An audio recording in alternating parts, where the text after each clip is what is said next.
What's up, everybody, and welcome to another video. So before I get into the video, I'm going to follow up to some of the things that you're going to see. I did an iOS 14 CarPlay demo, and it was a little sluggish simply because I use my phone to do most of my recording. Actually, I do all my recording on my phone. And it comes out great. A lot of people ask me, well, what kind of phone do you use? I mean, what kind of camera do you use? My iPhone. But I say all that to say that it was a little sluggish due to me recording in 4K and using my iPhone. And in the music app, when I pressed it, it told me, oh, you can't do anything because you hadn't drove. As soon as I downloaded iOS 14, I jumped in my car, I started recording. And like I said in the video, all of that was fresh. So I never did have an opportunity to just set it up before I got started. So when you see the screen that says that the music app wasn't available, when you stop driving, please go to your phone, blah, blah, blah, I needed to go in and set it up before I could actually use it on CarPlay. So with all that in mind, please make sure you hit the like button on this video. Please make sure that you subscribe, and I hope you enjoy my first impression of iOS 14 with CarPlay. Thanks. Hi folks, and welcome to another video. I just got in my car after installing the iOS 14, and I'm gonna do it in CarPlay. I'm gonna do the CarPlay. I'm gonna end up doing the CarPlay in my vehicle. Now, the one thing that I do want to mention about my vehicle, because everybody knows in my previous video that I have a 2018 Toyota Camry XSE. And so one thing that I wanted to, a lot of people don't realize, I should say, is that the 2018 did not come natively with it. I went to the dealership and I asked them if they could install it for me because I knew that it was something that had came out on the later models, and they said that they could. In a lot of videos that I watched, they said that they had to pay to get it done. I actually got it done free of charge, so I'm not exactly sure why people were paying for an install. Maybe the dealer that they were at was just price gouging or something, but I just want to reiterate that I got it done and I did not have to pay for it. So as you can see, I've already got it plugged up because it says project, instead of it saying projection here, it says CarPlay. But for my setup, as far as my vehicle is concerned, so as far as software updates and things like that, this is my model number here, the 17TDT1NA DA01. And the current software upload that I have is the 1036. So just bear that in mind if you have a Camry or a Toyota product. This is the model of my head unit, and this is the current firmware that I'm on. I typically check that every now and then, and it doesn't look like there's anything that I need to update. Now, the one thing I will say about my update, just a quick disclosure before we get into the demo of iOS CarPlay in the Toyota Camry or in Toyota products, is that when they installed CarPlay in my vehicle, I have the JBL system with the subwoofer with Clarify, and before the upgrade, I had access to make adjustments to my subwoofer. I don't have that anymore, but when I sit in the back seat and I test my music, I do show that the music does actually play, or the subwoofer does work, I should say. So just depending on where you go and how they do it, that was one of the things that I saw that was a little bit different. But nevertheless, let's get into the demo. So I'm going to hit the home screen.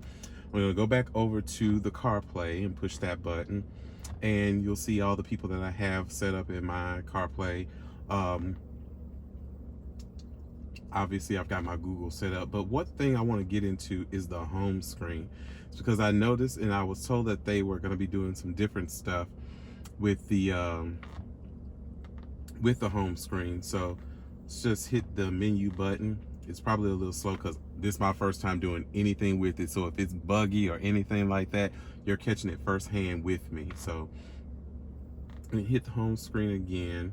So I have a lot of apps on my phone, and I know that there's some apps that you can use where you can basically integrate certain stuff, but these are the apps that I have on my phone. I saw that the music app changed.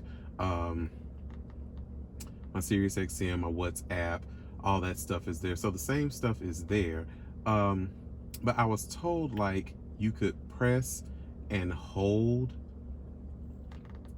or you can go into settings, and this is the new feature, the wallpaper. I found that to be very interesting. Now, one thing that I thought I was going to be able to do that I'm not going to be able to do, I thought I was going to be able to put pictures in here. Like, I was real geek to put some photos up in here, especially of my partner or whatever the case may be, just to kind of have something. You know how people always have pictures in their dashboard and stuff like that. I was under the impression that we were going to be able to do that. It looks like that's not going to be the case, but that's okay, because, you know, I still have CarPlay. I'm still able to entertain. And I'll be honest with you, when CarPlay first came out, I wasn't featuring it because at the time I was driving a BMW X4, and I actually liked the user interface that the BMW had at the time.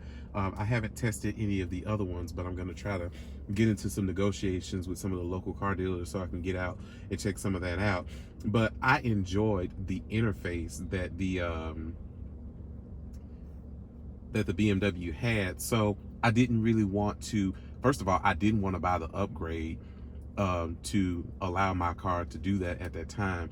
But now that I've had it in the Camry and I've used it for almost was it like 2 years, I kind of like it. Like, it just works. It's one of those things that just works. I used it in previous vehicles, like we had a Tiguan, and that had it in there. I'm trying to think what else I had that had it in there. I think the Tiguan was the only vehicle, and then I had it offered in the BMW, but it didn't work because at the time the Audi was using the MMI interface, so they didn't have direct USB at the time, so that wasn't the case. But anyway, you can select between wallpapers now, so I guess that's kind of cool. Go back here for a minute. I always keep mine on always dark, and I always show my album art. So that's really the only difference that I see. Maybe if I had some additional apps installed or something like that, that may work out. Obviously, if I go over to music, I'm not going to play anything because I don't want to pay for it and demonetize my future. I can't play anything right now anyway because I'm recording. So there went that idea. But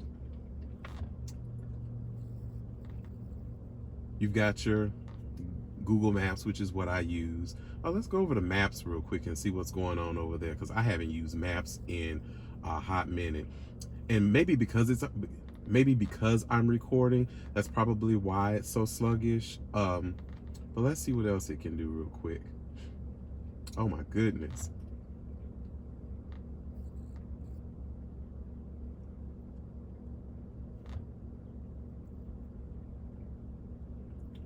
It's like as soon as I touch it, it freaks out.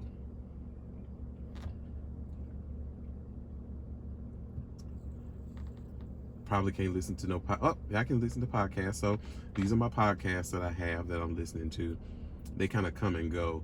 And then the library that I have for those, or I can browse them. I gotta finish listening to the Bonnet Chronicles. Shout out to Tammy Roman. Let's see what else I have in here. Excuse me. Obviously the phone.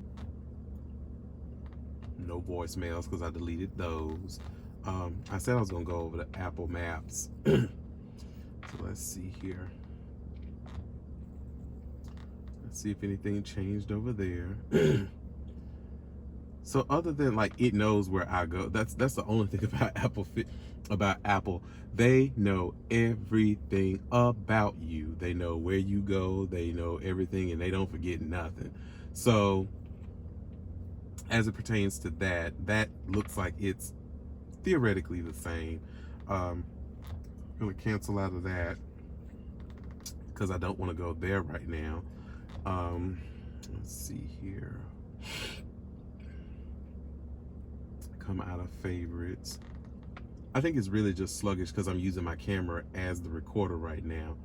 And the one thing about Apple Maps that I don't particularly like, is it's not really intuitive like the Google Maps is. Like, yeah, you've got your destinations. Like, these are places that I go. So that's why there are that's why they are the way they are. And as you can see, it's real sluggish. And again, I'm recording with my phone and I'm trying to do this at the same time. So that's probably why it's acting the way that it's acting right now. Cause like it ain't checking for me trying to do nothing. Search. Nothing. It'll go to it, then it'll fall back. It'll come to it, then it'll fall back. So let me switch over to Google Maps, and I will, all the stuff that I used to do with Google Maps, it looks like I can still do. Again, it's just real sluggish right now. So it recognized that I did that. So all of that stuff is still the same. So nothing really new there. And then finally, before I round out this video, I'm gonna go over to news, because for what I know to be true, that was not there before. And to be honest with you, aside from me doing this tutorial video or this kind of one and over video, I don't even really go through this menu. I get in the car, I put this thing in reverse, I plug it up, and I keep it moving. Like, I don't even spend time diddly-dallying in my car. So we gonna figure it out together, I guess. So that is new, because I don't remember that. That may have been in the other one, but I don't recall that being in the other one. And I was listening to the Consciousness of Silicon Valley. That was interesting, what I was listening to at one point. So when I do get in the car to go to the gym later, I will more than likely start to listen to that. But anyway, that's basically it.